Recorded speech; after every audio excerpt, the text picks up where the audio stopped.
Écoutez, bonsoir à toutes et tous.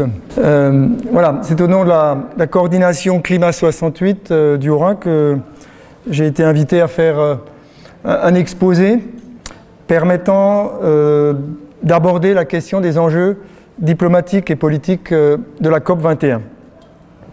Bon, malgré les événements de Paris, qu'ils ont tous frappés, le sujet reste d'actualité. Le sujet reste d'actualité parce que, selon les experts du GIEC, nous sommes exactement dans une fenêtre de tir pour essayer de faire face à la question du réchauffement climatique dont les enjeux humains, politiques et économiques seraient considérables. L'objectif de cet exposé que je vous propose, c'est de comprendre les mécanismes de la négociation qui est déjà engagée, les positions des différents partis et pouvoir identifier les points clés de cette négociation de manière à pouvoir en évaluer la qualité, d'évaluer la qualité d'un accord éventuel. Alors, la démarche que je vais suivre, un petit préambule pour rappeler en quelques mots l'enjeu climatique, un préambule pour aussi présenter l'historique dans lequel se situe cette conférence, et puis préciser quelques concepts de base, puisqu'en fait, lorsqu'on lit la presse, voilà, on est confronté à un certain nombre de mots, parfois barbares, parfois un peu techniques, qui me paraît utile de comprendre. Dans une deuxième partie, donc, je ferai la présentation des positions des uns et des autres. Vous verrez que c'est parfois plutôt subtil. Et on verra en conclusion les points clés qui seraient susceptibles d'engager l'avenir dans la présente conférence, mais aussi ce qui serait désirable. Alors en préambule, l'enjeu climatique, bon, très rapidement, vous connaissez le fameux taquet des 2 degrés maximum d'ici 2100 par rapport à la période pré-industrielle, par rapport à 1850. Pourquoi 2 degrés ? Parce que les scientifiques estiment qu'au-delà, on serait confronté à des effets d'emballement. Effets d'emballement, à savoir l'inversion des puits de carbone que constituent les océans et les forêts.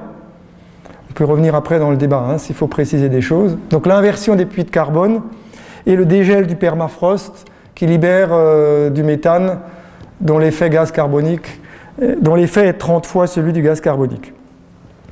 On va me dire, oui, la Terre s'est toujours réchauffée et refroidie lorsqu'on prend un petit peu de recul, c'est vrai.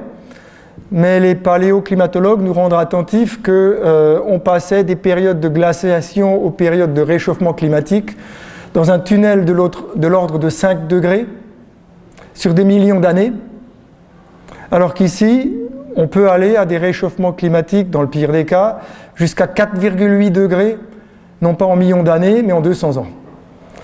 Donc très clairement, l'activité humaine aujourd'hui est au cœur du phénomène, et donc la brutalité du phénomène nous invite à réagir immédiatement.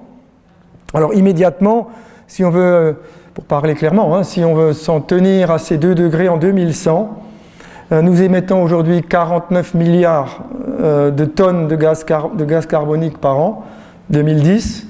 Il faudrait qu'on soit à 42 tonnes en 2030, ce qui paraît jouable, 25 en 2050 pour arriver à 0 en 2100. L'objectif est bien d'arriver à une économie décarbonée en 2100.